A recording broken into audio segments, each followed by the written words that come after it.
Your pie isn't welcome on Sundays anymore, Helen Carter, the HOA president, told my daughter at the entrance to our farm, her luxury SUV blocking the driveway. Emily stood there, clutching her Father's Day gift, a warm pie, tears brimming in her eyes. My wife watched from the kitchen window, her jaw tightening in that familiar way I'd seen when she unraveled a $14 million tax fraud case for the IRS. "They've messed with the wrong family," she murmured, reaching for her financial forensics notebook. After 42 years designing bridges across America, retirement on our family farm was meant to be our reward. Laura and I bought these 20 acres with its old farmhouse 15 years ago, pouring our hearts into renovating it into the warm family haven we'd always envisioned. A long gravel driveway, a red barn, and Laura's cherished vegetable garden. We'd found our forever home, or so we thought, until the heavy hand of bureaucracy crushed our peace. We chose this rural community for its promise of quiet country living balanced with a supportive neighborhood. But 5 years ago, our area fell under the newly formed Countryside Estates HOA, which initially vowed to preserve rural charm and welcome family farms. We paid our dues without complaint, sinking our life savings into what we believed would be our final sanctuary. Our daughter, Emily, graduated from Northwestern with honors and now works as a development director at Cincinnati Children's Hospital. The 4-hour drive down winding country roads after a 60-hour workweek is exhausting, but every Sunday, without fail, she'd arrive with homemade treats and that radiant laugh that brightens any room. Those visits kept us going through the isolation of rural retirement, porch swing chats overlooking our fields, Laura's famous pot roast dinners with garden-fresh veggies, and board games stretching past midnight. These simple farm traditions held our family together through life's shifts. As we entered our 70s, Emily's Sundays became our lifeline. She'd help me navigate the TV's maddening updates, assist Laura with computer glitches, and tackle small repairs my arthritis couldn't handle. She'd check our meds, review doctor appointments, and ensure we were managing, preserving our independence without making us feel like burdens. Trouble brewed quietly at the annual homeowners meeting when the board unveiled rural character preservation measures to curb supposed traffic complaints. They rolled out a visitor registration system requiring pre-approval. It seemed fair until Helen Carter, a former corporate real estate exec with political aspirations, seized the HOA presidency. Helen's rise mirrored a corporate takeover, a playbook I knew from my infrastructure days with Fortune 500 firms. She targeted key residents' weaknesses, Dr. Morris's underwater mortgage after a lawsuit hit his practice, the Thompsons' need for approval on their son's autism-friendly home mods, and retired Judge Larson's craving for recognition post-bench. She offered tailored deals, private loans, fast-tracked permits, or prestigious roles. Her lavish cocktail parties, dripping with top-shelf liquor and catered hors d'oeuvres, cost more than our monthly dues. When pressed on expenses, she'd flash a smile, just a little something from my personal budget. Meanwhile, she rewrote bylaws in dense legalese to hide their impact. Within weeks, Helen launched her Community Preservation Protocol, a slew of restrictive rules peaking with the Sunday Serenity Rule, no outside visitors on Sundays to maintain peace and exclusivity. The board rubber-stamped it in a sparsely attended Tuesday morning meeting, impossible timing for working families. The rule was buried in a 16-page newsletter between flower bed tips and recycling updates, unnoticed by many until they tried hosting guests. Last June, Father's Day landed on a Sunday, my first since surviving triple bypass surgery, a milestone my doctors doubted I'd hit. Emily had called, thrilled. "Dad, I found Grandma's apple pie recipe in Mom's old cookbook. I'm waking up at 4 a.m. to bake it just like she taught us." From the kitchen window, Laura and I watched as Emily stood at our farm gate in her blue sundress, pie in hand, golden crust topped with a pastry heart, and "Love you, Dad." Helen, in a crisp blazer and white pants, blocked our driveway with her SUV, pointing sharply. "I'm sorry, but your pie isn't welcome on Sundays. New HOA policy, no family gatherings without board approval." When Emily explained it was Father's Day and I'd had heart surgery, Helen's face stayed ice cold. Rules are rules.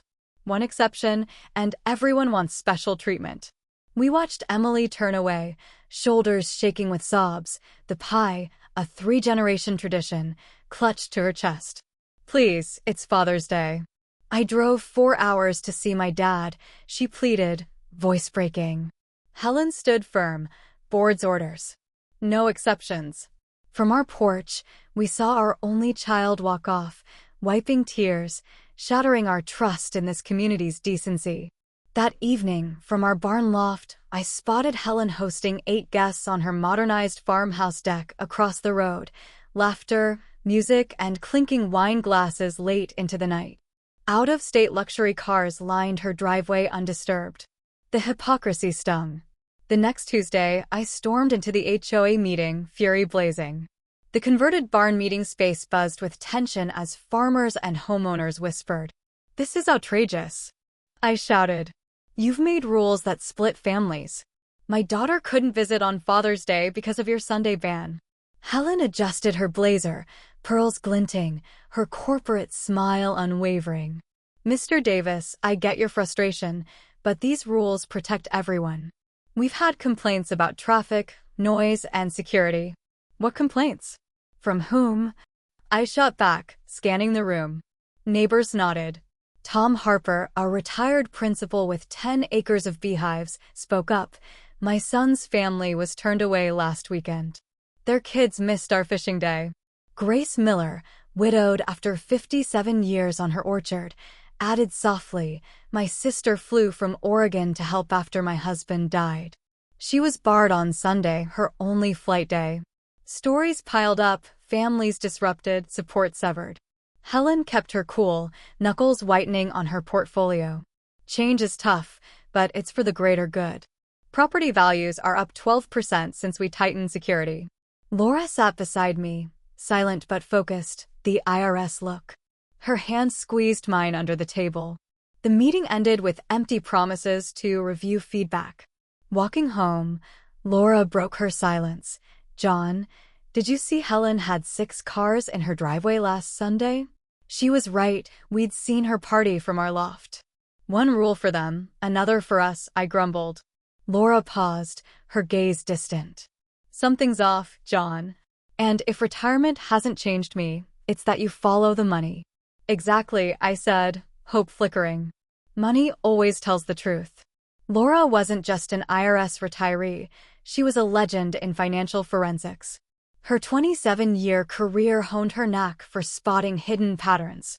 Thursday morning, I found her at the dining table, buried in HOA financials, bylaws, and minutes she'd pulled from public records. "Sleep well?" I asked, pouring coffee. "Look at this," she said, ignoring me. Landscaping costs jumped 340% in 14 months, yet volunteers handle most of it. Invoices list specialty services with no breakdown. She tapped another line. Administrative fees hit $78,000 last year. When I was treasurer 5 years ago, it was $12,000 for more services.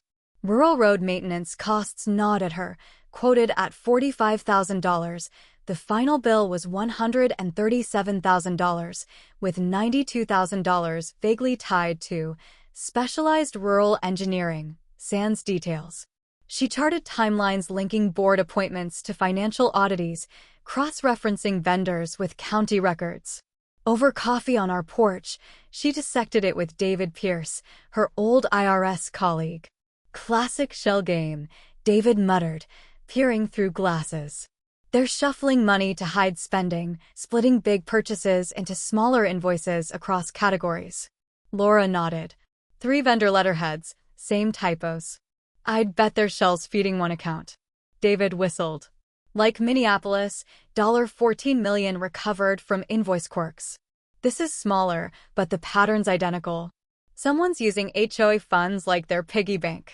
Watching Laura morph into the relentless investigator who'd rattled white-collar crooks was awe-inspiring. "Start with bank statements," David advised.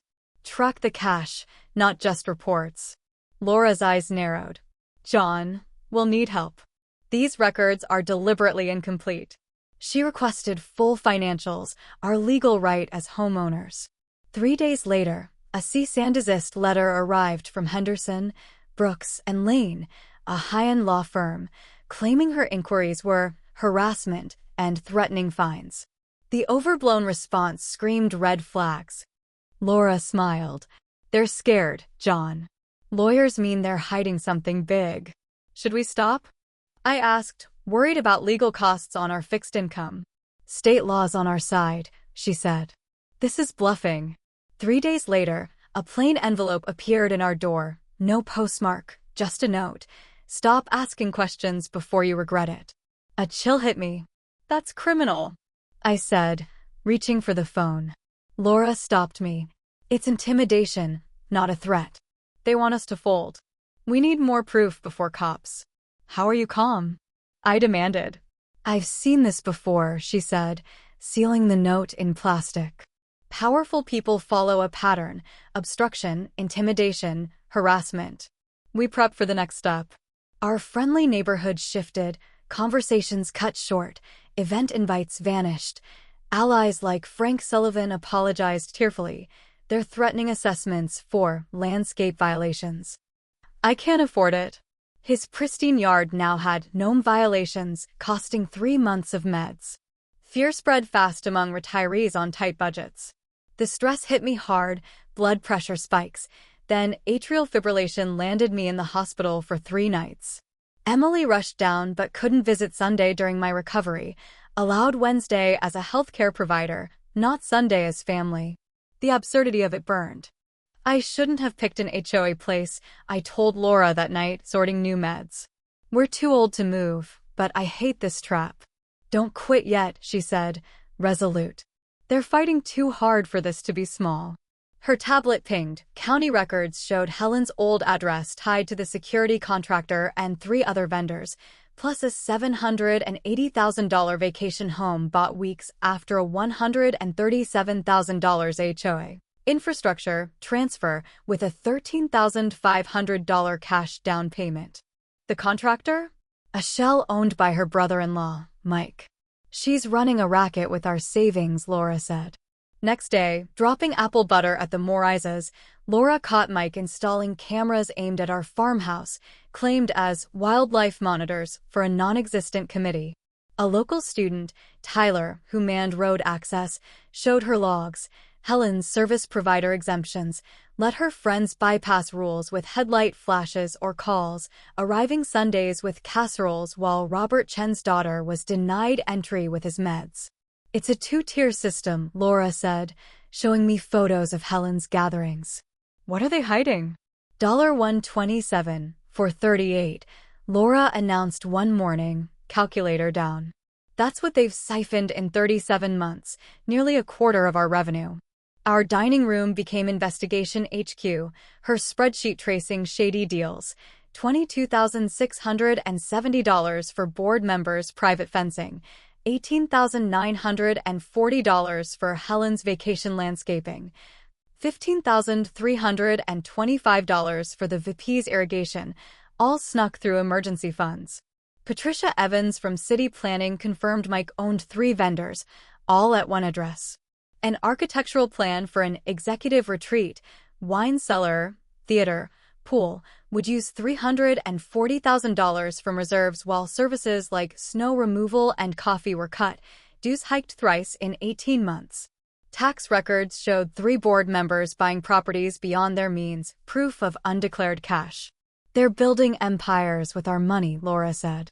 She built an airtight case, timing withdrawals to Helen's vacations and purchases. We get one shot at this, she warned. It has to be undeniable. We recruited allies discreetly: Grace, Frank, Robert, the Lopezes, and ex-secretary Clara Hayes, who quit after Helen threatened her driver's license over financial questions. Our coalition grew, using Laura's IRS protocols for secrecy. The breakthrough? Lisa Tran, a paralegal at the AG's office, whose parents lived here. She saw our dossier, compelling enough for review. We called an emergency meeting under Bylaw 12.4, forcing a Saturday slot despite board resistance. Old Man Carter's barn overflowed with residents. Helen tapped her portfolio irritably. This isn't authorized, she snapped. Bylaw 12.4, Laura countered, rising. 10% of residents can demand transparency. We have 42%. She handed out folders clear, damning evidence. Gasps filled the room as Laura detailed inflated contracts, diverted funds, and the retreat plan.